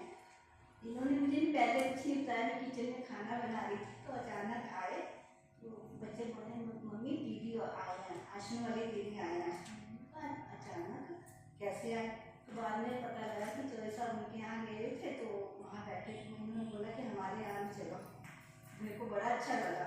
उससे पहले रक्षाबंधन हम कांटा बना के गए थे आश्रम के, वहाँ की दीदी ने सुमन दीदी ने बताया था कि राखी बनवा के जाओ, शिमला जा रहे। तो वैसे तो खैर मैं तो जाती हूँ क्लास करने, बचपन से ही मेरे मम्मी पापा, जब से मैंने होश संभाली तो मम्मी पापा ज्ञान में थे। मेरा बचपन तो बहनों के साथ ही गुजरा है। पहले नाहन में थे, मेरे फादर जॉब करते थे, नाहन में भी आश्रम था, तो वहाँ पे डेली आना जाना। तब तो हम बच्चे थे छोटे छोटे से, 2-3 साल के 4 साल के ऐसी रही होंगी। फिर उसके बाद सोलन आए तो सोलन में भी आश्रम था, तो वहाँ पे भी बहनों के साथ ही रहना, आश्रम पे रहना, बड़ा संपर्क में मेरा बचपन सारा बहनों के साथ। तो बीच में पापा ट्रांसफर हो गए, दोबारा नाहन चले गए, तो कोंटा में आश्रम भी था उस समय। तो कुछ टाइम के बाद आश्रम बना, तो हम बीच में ऐसे हो गए कि थोड़ा सा ज्ञान योग से दूर हो गए। उस समय बचपन में था, इतना दिमाग में नहीं था कि भाई क्या ठीक है क्या गलत है। शादी हो गई, शादी होने के बाद फिर पापा तो फिर आश्रम खोला कोंटा में, बहने बुलाई हमने देहरादून से, तो आश्रम छोटा सी गीता पाठशाला खोल गई। उसके बाद धीरे धीरे बड़ा आश्रम बना, बहने आने, फिर हमारा शादी होगी, बच्चे हो गए, फिर दोबारा से आश्रम पे आना जाना हो गया। तो उसके बाद तो फिर कंटिन्यू आश्रम पे जाना आना है ही है, क्लास करना, मुरली सुनना। हमारा घर थोड़ा आश्रम से दूर है, 5-6 किलोमीटर दूर। मैं डेली नहीं आ सकती क्लास करने, क्योंकि मैं खुद जॉब में हूँ, तो फिर बच्चे भी देखने होते थे, फिर जॉब भी करनी है, स्कूल भी जाना, फिर इनकी पॉलिटिक्स भी है, लोगों का आना जाना भी है। तो डेली मुरली क्लास में घर में रोज सुनती हूँ, योग लगाना, क्लास करनी, शाम को वो अपना रूटीन है, वो करना ही है। आश्रम तो मैं हफ्ते में 2 बार जाती हूँ, वीरवार और संडे, क्योंकि दूर है थोड़ा तो नहीं जा सकती, मैं डेली नहीं जा सकती। पर वैसे आश्रम का मतलब पूरा आना जाना, बहनों का घर में आना जाना, कोई सहयोग कुछ भी, हर चीज़ से मतलब कोई भी बात होती भी फोन करेंगे, जैसे भी ऐसे करना है, हाँ दीदी ठीक है, तो पूरा सहयोग है। माउंट आबू जाना तो हर साल जाना ही है, चौधरी साहब तो नहीं गए थे, मैं और बच्चे हम सब लोग। मैं तो जाती हूँ मीटिंग में, जैसे हर बार जाते हैं, सीजन चलता है, बाबा को तो जाना ही नहीं है। अभी तो 2 साल से नहीं जा रहे कोरोना के कारण, वैसे उससे पहले रेगुलर जा रहे। तो बहुत अच्छा लगता है, बाबा मिली, इतनी बड़ी शक्ति मिली हमें, बाप मिला, उससे ज़्यादा क्या चाहिए, है ना। बस और सब ठीक है। अभी भी सुमन दीदी को सुबह फ़ोन आ रहा था, और कोई भी कहो तो दीदी याद करते हैं कि दीदी ऐसा करना, दीदी हाँ दीदी ठीक है। मेरे को बहुत टाइम से था कि मैं एक बार उधर होटल में जो आश्रम था, तो वहाँ मैं गई क्लास करने। जब हम MLA उसमें रहते थे हॉस्टल में, तब मैं वहाँ पे गई क्लास करने। यहाँ का मुझे पता तो था कि पंथाघाटी में है, पर कभी आना नहीं हुआ, तो मेरे को बड़ा अच्छा लगा। तो भाई साहब ने बोला कि जा आना है, तो मैं कहा हाँ ज़रूर आएंगे। फिर ऐसा लगता था कि हम जाए, पता नहीं, वैसे तो बहनें पहचान लेती हैं, ऐसी कोई बात ही नहीं होती कि ना पहचाने। एक बार बहन को ओम शांति को तो पहचान जाती है, ऐसा कुछ नहीं है। पर मैं सोच रही थी मैं चलो जाके आऊँगी, तो अच्छा लगा। मेरे कल आज वो एक बहन गई, इन्वाइट किया, तो एक सौभाग्य प्राप्त हुआ यहाँ पे आने का। आपको इस ज्ञान योग से क्या फायदा हुआ? ज्ञान योग से तो फायदा जैसे बचपन से ही बाबा से मिल लिए, बाबा से परिचय हो गया। अब तो ऐसा लगता है कि ये हमारी ड्यूटी है, निभानी है, बच्चे हैं, सारा अपना करना है। बाकी तो इतनी बड़ी सर्वशक्तिमान हमारे साथ है, हर एक दुख में। जब भी याद करो पिछले दिनों, जैसे ही चौधरी साहब मंत्री बने, हम लोगों को सब कुछ कोरोना हो गया अचानक उसी दिन ही। जैसे हम पहली को गए, 3 तारीख को हम लोग पॉजिटिव हो गए सारे। हम लोग तो थोड़ा नॉर्मल थे, पर चौधरी साहब की कंडीशन बहुत ख़राब हुई थी। हम सारा परिवार ही बिखर गया, 2-3 लोग कहीं, मैं कहीं, एक बच्चा कहीं, सारे ऐसे मतलब बिखरे। तो सुमन दीदी फिर बार बार बोलती थी दीदी कुछ नहीं है, बाबा को याद कर लो, बाबा ऐसा। इतनी शक्ति मिली। फिर मैं तो, मेरे को क्वारंटीन कर दिया गया किसी होटल में, तो वहाँ फिर क्या करना। मैं तो वैसे नॉर्मल थी, मुझे कुछ नहीं था, पर इनको ज़्यादा प्रॉब्लम। मैं तो बाबा आप ही जानो, आपका बच्चा, हम तो कुछ कर ही नहीं सकते, आपने जैसे रखना वैसे रहेंगे। बाबा आप कितनी बड़ी सर्वशक्तिमान हमारे साथ, तो कुछ होगा ही नहीं। तो बड़ी शक्ति मिली उस समय भी मेरे को। और इससे पहले मेरी बेटी एक डॉक्टर है, तो उसको एक फर्स्ट ड्रॉप उसने क्या किया, वो क्लियर नहीं हुआ, बड़ी परेशान रहती थी वो। चंडीगढ़ में आश्रम था, तो आश्रम के साथ ही उसको कमरा लेके रखा हुआ था। मेरी मदर तो क्लास डेली ही करती है, मतलब मेरे मम्मी पापा तो मतलब बहुत सालों से हैं, 50-60 साल से वो तो ज्ञान में। तो मम्मी को छोड़ा तो वो जाती थी आश्रम में। मैंने उसको बोला बेटा बाबा है ना सर्वशक्तिमान, सब कुछ ठीक होगा, कुछ डरने की बात ही नहीं। देखो उसने पहले अटैम्प्ट में वो क्लियर नहीं हुई, दूसरे अटैम्प्ट में वो क्लियर हो गई। तो ऐसे बाबा पे जब भरोसा होता है ना कि वो ही सब कुछ करने वाला, तो कोई चिंता करने की कोई बात ही नहीं है, सब वही करने वाला है। हम तो कुछ भी नहीं करेंगे, हम तो सिर्फ याद ही कर सकते हैं बाबा को, हम तो कुछ नहीं। भ्राता जी से अभी बहुत सेवा लेनी है ना, शिमला भी आना था, माउंट आबू भी जाना है, और अनेक सेवाएं भी करानी है, इसलिए पेपर जरूर लिया, लेकिन आपके योग बल ने पास विद ऑनर कर। बिल्कुल बिल्कुल, उस समय तो मतलब इतनी शक्ति दी बाबा ने, इतनी शक्ति दी। जब कोरोना हुआ, मतलब एक बार बहुत कंडीशन खराब हो गई थी, तो पर ये बच्चे थे साथ में, बड़ी बेटी थी, उस डॉक्टर, दोनों बेटी पापा के साथ थी। तो मैंने इनको ये बोला बेटे पापा को ना एक ही बात करनी थी, बाबा को याद करो बस, और कुछ नहीं। तो उनको बोला बेटा बाबा के गाने लगाओ पापा के पास, और बाबा गाने मतलब इनको बोलो कि आपने योग गाना बाबा, मैं तो बिल्कुल ठीक हूँ, मुझे कुछ हुआ ही नहीं, मैं तो ठीक हूँ। मैं कि ये आपने बार बार पापा को याद करवाना है। तो बच्चे करते थे, गाने लगाते थे, मेडिटेशन गाने लगाने पापा के पास। एक बार तो थोड़ा हो ही गया था, तो थोड़ा हो गया कि पता नहीं, मन में संकल्प एक बार तो आ ही जाता है ना, फिर धीरे धीरे नहीं बाबा साथ है, क्या कुछ नहीं होगा, सब ठीक हो जाएगा, सब ठीक हो जाएगा। Thank you. अभी हमारे बीच में हीरालाल भाई भी हैं, वो 2 शब्द के हीरालाल भाई आप कितने समय से ज्ञान में, और आपको क्या प्राप्ति हुई इस ईश्वरीय ज्ञान से, तो वो भी सुनाएंगे। हीरालाल भाई जी। देखो कितना अच्छा अनुभव सुनाया। तो ये प्यारे बाबा हैं जो हम बच्चों को बिल्कुल मुक्त कर देते हैं हर चीज से, चिंताओं से भी मुक्त, टेंशन फ्री लाइफ मिल जाती। हीरालाल भाई विधायक हैं, कौन सी कॉन्स्टिट्यूएंसी? करसों से। उनका भी हम अभिनंदन करते हैं।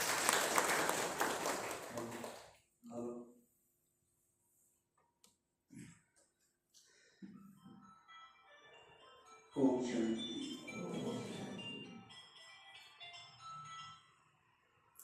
आज का दिन मेरे लिए बहुत सौभाग्यशाली दिन है कि आज हम शिमला आश्रम में यहाँ पर हम बैठे हैं आप लोग सबके बीच में, और इस मंच पर विराजमान हमारे हिमाचल प्रदेश में पावर मिनिस्टर भ्राता सुखराम जी और उनकी धर्मपत्नी, और हमारे बहुत ही राजयोगी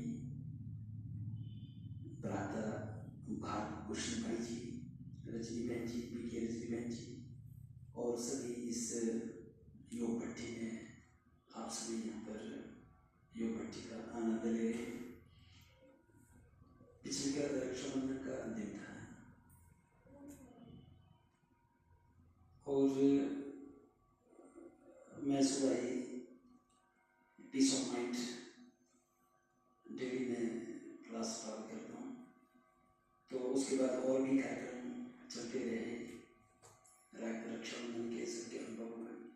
तो इस बीच मुझे एक संकल्प आया, मुझे मैंने जो मेरे नज़दीक ऐसे भ्राता जी रहे हैं, मन के जो भाई रहे, बीके भाई रहे, मैंने याद किया, मैंने पहले नरेंद्र भाई जी को याद किया मंडी वाले, तो मैंने कहा कि भाई जी आप कहाँ हैं?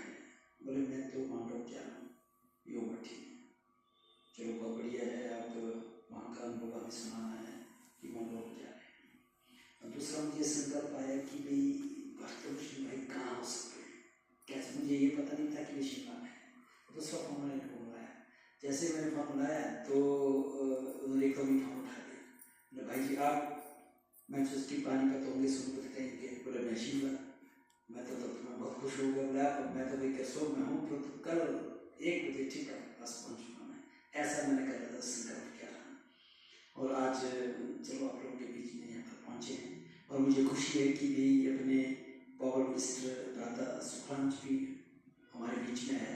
भ्राता जी ये बहुत ही शांत स्वभाव के ये अपने मंत्री जी हैं, और विधानसभा के अंदर भी जब भी कभी आपको प्रश्न का उत्तर देना बहुत शांति से और बहुत ही अच्छे ढंग से, और आपका कोई भी पक्ष विपक्ष वाले किस प्रकार का पूछे आप उसको, हम सबको आपके भी कई बार मैं आपको बड़े प्यार से सुनता हूँ, बहुत ही अच्छा और बहुत ही प्रभावी और बहुत ही शक्तिशाली आपका जो है वो एक प्रबल कि आपका जो उत्तर वो रहता है।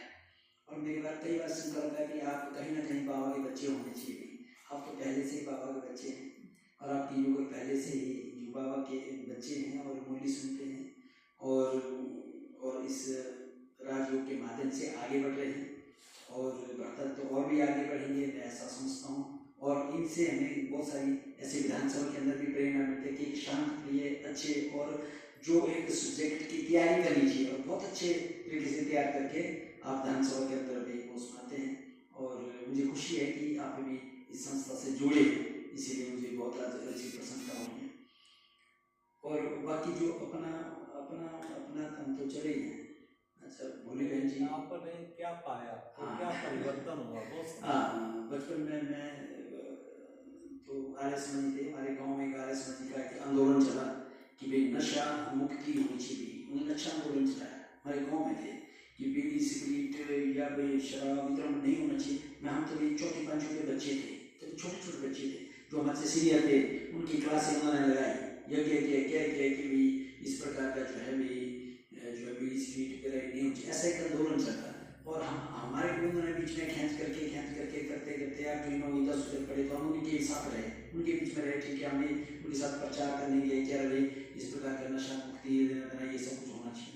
तो सबसे बड़ा इसमें ये हुआ कि भाई जो ठीक है उस टाइम गाँव में या हर एक ये लगभग 70 के दशक में, उसके बाद का दशक ऐसा था कि भी ऐसा बीड़ी इस नशाखोरी जो है हिमाचल गांव में बढ़ना शुरू हो गया था, चला था। हमने देखा कि बचपन में हम जैसे पैदा हो जाने वाले हुए, नशाखोरी कई प्रकार की जो है उस प्रकार की बुराइयां जो गाँव में बढ़ना शुरू हो गई थी। तो इस दौर से हम बच गए, इस ब्रह्मास्त्र अपने इसमें आयुष्मान जाने से बच गए। फिर आगे चलते रहे। फिर मैं कॉलेज में गया तो कॉलेज में मेरा परिचय जो है वो अपने राष्ट्रीय स्वयंसेवक RSS से हुआ और मैं 3 साल लगातार कार्यालय में रहा और मैं वहाँ पर जो विस्तार के अभी कह रहा। और एक घटना में बहुत बड़ी कई को सुनाता हूँ कि मैं मंडी से जोगिंदर नगर गया विस्तार मान करके, फिर वहाँ पर मेरा परिचय अपने जो सांसद थे मंडी के राम शर्मा जी से हुआ। उस टाइम हुआ 87, 89 इस दौरान हुआ था। तब से लेकर के फिर वो बीच में सांसद बने, उनसे हम बहुत नजदीकी रहे। और जो हमारे हिमाचल प्रदेश के माननीय मुख्यमंत्री बने, हम कॉलेज में साथ पढ़ते थे। मैं तो RSS में था, मैं कार्यालय में रहता था, वो ABP के थे और हम कॉलेज में ABP का काम करते थे, पर तो ये हमारे सीनियर थे। तो तब से लेकर के भी एक जो अपना राष्ट्रीय स्वयंसेवक संघ है वो भी अपना जो है इस मैं समझता हूँ कि एक पूरे विश्व के अंदर ऐसी एक निस्वार्थ संस्था है जो इस पूरे हिंदू समाज में पूरे देश के लिए भी यहाँ पर जो हमारा अपना हिंदुओं का संरक्षण होना चाहिए। जिस प्रकार से भी हमारे अपने भारतवर्ष में कई प्रकार के मुगलों के, कई प्रकार के आतंकवादियों के, कई प्रकार के यहाँ पर जो है वो आक्रमण हुए, फिर अंग्रेज आए, परंतु हम संरक्षित नहीं हुए, परंतु हम आज़ाद तो अभी हुए। आज़ादी के बाद भी आगे हम क्या करें, तो उसी तरह से ये RSS राष्ट्रीय स्वयंसेवक चलता रहा। आज हमारे देश के माननीय प्रधानमंत्री श्री नरेंद्र मोदी जी वो भी इसी संगठन से निकले हैं। अपने पूर्व में रहे प्रधानमंत्री श्री अटल बिहारी वाजपेयी जी वो भी इसी संस्था से निकले हैं, क्योंकि हमारे जो भारतीय जनता पार्टी का जो प्रधानमंत्री, मुख्यमंत्री, मंत्री है और दूसरे पार्टियों के उन मंत्रियों में बहुत बड़ा अंतर है। आप देखिए कि किस प्रकार से माननीय मोदी जी, किस प्रकार से हमारे प्रदेशों के मुख्यमंत्री या मंत्री किस प्रकार के सात्विक जीवन जी करके अपने राष्ट्र की जो सेवा कर रहे हैं। ठीक है, मेरा परिचय हुआ। फिर बीच में क्या हुआ कि मैं जब कॉलेज में था सुंदरनगर में, बीच में प्रदर्शनी एक बहन जी सुना रही थी, तो हम 4-5 लोग गए। हमने सुना क्या ये तो हमको पहले पता है, जो ये सुना रही है हमको पहले पता है, या आत्मा क्या ये वो थे। तो मुझे जानकर अपने में एक ईगो था, एक अहंकार था कि भाई तुम्हारा पता नहीं। फिर एक मैंने सुना रही थी, हमको सुनाते सुनाते बोला ये हमारे को पता नहीं, ये हमारे को पता नहीं, मैं ऐसे बोलते गया, ये तो हम जानते हैं आप क्या बोले। परंतु जहाँ पर वो सीढ़ी का चित्र सुनाया भी आज से 5000 वर्ष पहले इस भारत खंड में सतयुग था, बोले सतयुग था तो फिर यहाँ पर कौन रहते थे? बोले यहाँ पर श्री कृष्ण था। बोले श्री कृष्ण की सारी प्रजाति भी, और जो श्री कृष्ण देवता है वैसे ही सभी देवता यहाँ पर थे भी। तो आज से 5000 वर्ष पहले। और हम जो है फिर मुझे सुनाया कि भाई सतयुग में भाई 8 जन्म होते हैं, त्रेता में 12 जन्म होते हैं, फिर 21 जन्म होते हैं, फिर आज हम लास्ट में पहुंच गए। फिर क्या करना है, फिर भगवान को याद करके फिर सतयुग इसने संसार में भारत में आना है। तो वहां पर कौन जाएगा? वहां पर हमने जाना है। तो बोले हम देवता है। मैं फंस गया, हम देवता हो सकते हैं? ये कभी हो ही नहीं सकता है। मैंने बोला ये कभी हो ही नहीं सकता है। बोले हम देवता है? बोले ये हो ही नहीं सकता है। बोले नहीं, तो हम आत्मा, मनुष्य आत्मा देवता होता है। कोई पत्थर लिया, कोई सोना चांदी हीरे की मूर्ति बना रहा, वो कोई देवता थोड़ी बनना। ऐसे तो बना लो कोई देवता है, फिर बोलेगा, देखेगा, सुनेगा, अनुभव, ऐसे तो कुछ करेगा नहीं। ऐसा हो सकता है? मैं फंस गया। मैं क्वेश्चन से मेरा चल गया। तो नरेंद्र भाई थे उनको, फिर वो आगे बोले क्या हुआ? बोले बहन जी बोलते हम देखता, मैंने अपने अंदर देखा हमारे अंदर इतनी बुराइयां थी, इतना हम गिर चुके थे, लास्ट में चुके, काम, क्रोध, मोह, लोभ, अहंकार, कि हम कभी देवता हो सकते? हम तो मंदिरों में मानते नहीं, ये देवता है, ऐसा हो ही सकता है। तो भाई ने मेरे को दृष्टि दी, बोला आश्रम माना, फिर देखना भाई क्या था। फिर थोड़ा सा जा करके उस टाइम से हमने 88 के बाद स्टडी किया, बहुत स्टडी किया सा। तो फिर तो माउंट आबू गए, सारा इस प्रकार का हुआ है। परंतु आज हम इस बात को कह सकते हैं कि भी पूरे विश्व के अंदर जो माउंट आबू है वो स्वयं वहाँ पर परमात्मा, जैसे महाभारत में बोला गया है, महाभारत में ना कि परमात्मा आते हैं आकर के जो उन्होंने ज्ञान दिया। परमात्मा केवल घोड़ा गाड़ी वाले तो नहीं आते हैं, देश का सदस्य को लेकर थोड़ा कुरुक्षेत्र जो ये हरियाणा वाला कुरुक्षेत्र दिया है, यहाँ पर नहीं आए थे। वास्तव में पूरा विश्व ही कुरुक्षेत्र है। और उसमें जो है अच्छा परमात्मा वो निराकार है, ज्योति स्वरूप बिंदु है और परमधाम के रहने वाले हैं। और शास्त्रों में भी गायन है, और हमने भी संघ में वो गायन देखा था, उसमें कहा गया कि ओम नमः सच्चिदानंद रूपाय परमात्मा। ओम नमः एकात्म स्त्रोत हमारा RSS में है, जिसमें 33 श्लोक लिखे जिन्होंने भी आज तक, चाहे वो सत्युग से लेकर परमात्मा से लेकर के भी ओम नमः सच्चिदानंद रूपाय परमात्मने ज्योतिर्मय स्वरूपाय विश्व मंगल कुरुते, भी ओम नमः सच्चिदानंद रूपाय परमात्मने ज्योतिर्मय स्वरूपाय विश्व मंगल कुरुते। और उसमें भी जो है एक ज्योति स्वरूप के रूप में उस परमात्मा का जो है वर्णन किया गया आज शास्त्रों में। जो मैं यहाँ पर जुड़ा, यहाँ पर बोला कि परमात्मा ज्योति है, परमात्मा तो भगवान तो श्री कृष्ण है, गीता ज्ञान तो श्री कृष्ण ने दिया है। पहले तो मैं यहाँ पर बस गया भी, इसको कैसे सर्च करेंगे भाई, यहाँ तो सारा संसार मानता गीता ज्ञान जो है श्री कृष्ण ने दिया, यहाँ तो बोल दिया शिव बाबा ने दिया भाई, वो ब्रह्मा के तरह में आकर के दे दिया भाई। हाँ ठीक है, मैंने बाकी सारी बात छोटी कर, मैं सोचा कि यार भाई हम देवता कैसे हो सकते भी, ये नहीं कभी। फिर मेरे को साधन के दर्शन दिए, जो पहली मुरली मैंने सुनी मेरे को आज भी याद है कि मुझे उस टाइम विश्वास हो गया कि ये मुरली किसी देहधारी की नहीं है, ये ज्ञान कोई देहधारी विश्व का कोई भी व्यक्ति ये ज्ञान नहीं दे सकता। पहले मुरली मैंने सुनी तब मेरे को ये विश्वास हुआ कि इस प्रकार का भी हुआ है। तो ये बात ठीक है कि शिव बाबा ब्रह्मा के जन्म में आकर के 1900 जिस प्रकार की स्थापना हुई आगे बढ़ता रहा है। तो आज तो मैं इतना कहना चाहूँगा कि भी मैं अभी वीरवार को हमारी भी उसमें था, अपनी राखी मंडी में मैं गया 15 अगस्त को, उसके बाद इधर हमारा राखी पहना। तो आज तक मुझे एक भाई मान रहा है, उसने बोला कि भाई ठीक है हम जो है आज फिर क्या हुआ कि भाई मैं जो है भाई फिर रानी क्षेत्र में मेरा पाठ था, रानी क्षेत्र पाठ था। हमें इतने गांव से ऐसे गरीब घर से ऐसे उठे कि हम कोई रानी क्षेत्र में, ये तो बहुत बड़ा कठिन भाई, ये बहुत बड़ा कठिन जो है वो रास्ता है, या ये रानी में जाना तो बहुत मुश्किल है भाई, इस प्रकार तो ये होता वो होता ऐसा करना पड़ता बस होता। और जो हमने प्रैक्टिकल देखा था ना कि ये तो बहुत मुश्किल है। मैं 1996 में क्या बना, जिला परिषद मेंबर बन गया। उसके बाद भारतीय पार्टी का, क्योंकि अपनी संघ से और पार्टी से तो पहले से विचारधारा थी, तो फिर इसमें मैं महामंत्री बन गया, लगातार रहा। तो 2008 में पहली बार वहाँ से विधायक बना और उसके बाद जो है फिर 2017 में फिर अभी विधायक बना। तो ऐसा कुछ नहीं है कि राजनीतिक क्षेत्र या आध्यात्मिक क्षेत्र, क्योंकि आज जो एक राजनीति का भी लक्ष्य है कि हमारा देश, हमारा भारतवर्ष है, जो भारतवर्ष के हम सभी विधायक है, मंत्री है, जो भाजपा पार्टी के है, हम सब का लक्ष्य है कि हमारा देश फिर से जो है सोने की चिड़िया बने, हमारा देश फिर जो है विश्व का गुरु बने। हमारा अपने देश को जो है हम संघ में हमने प्रार्थना की कि हमारा देश परमानेंट होने तक पहुंचे, हमारा देश वही बने जो पहले था। तो इसके लिए अध्यात्म जरूरी है।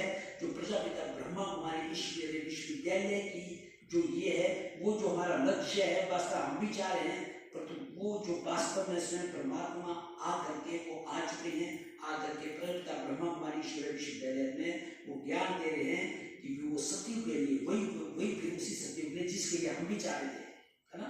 तो वो सत्युग जो है राजयोग के माध्यम से ही पॉसिबल है। ये राजयोग जो है स्वयं परमात्मा ने आकर के सिखाया है, जो आकर के वो सिखा रहे हैं, ठीक है। और बहुत सारे हमारे ऐसे भाई बहन हैं जो ये कर रहे हैं। मेरा अपना जो अनुभव प्रेजेंट टाइम में चला है वो ये है कि मेरे को एक भाई ने बताया कि भाई साक्षी होकर के, मैंने एक ही पॉइंट पकड़ा है, इस साक्षीपन क्या है जो गीता में भी कहा गया है, अर्जुन साक्षी होकर के अपना पाठ लेके न देखना है। तो बस इस साक्षी के पीछे मैं दौड़ रहा हूँ। आप सर्च करो, जब मैं घर से निकलता हूँ कभी कर लेता हूँ, अगर मैंने बोल दिया कि साक्षी अपने मन में आ जाना, साक्षी फिर पूरे सृष्टि में स्टार नजर आते हैं। साक्षी में स्टार ऐसा हम पुरुषार्थ करें कि ये ठीक है, हम लोग जो करते थे हमारा पुरुषार्थ क्या है, डेली का पुरुषार्थ क्या है, सुबह 4 बजे उठ गए, योग लगा दिया, पानी गया, तो हम पुरुषार्थ क्या करें, पुरुषार्थ किस बात करें। ठीक है, मुरली चलिए, उसमें तो बहुत सारी बातें दी जाती है, मुरली का एक पॉइंट भी हम कैच कर ले, उसी का पुरुषार्थ हो जाता है। और मेरा अपना अनुभव है कि मैं साक्षी का जो ये मैंने शब्द कैच किया है, और कैच करके बहुत सारे क्या बनाते हैं कि मेरे को प्रतिदिन कोई ना कोई एक बात जो कैच करनी है उसको लेकर के आगे चलना। ठीक है, मुझे बहुत बढ़िया लगा कि मैं आज फिर बातकृष्ण भाई जी सभी भाई बहन यहाँ पर पहुँचे, आप योग भट्टी कर रहे हैं और बहुत अच्छा लगा, अच्छा प्रमोशन थे।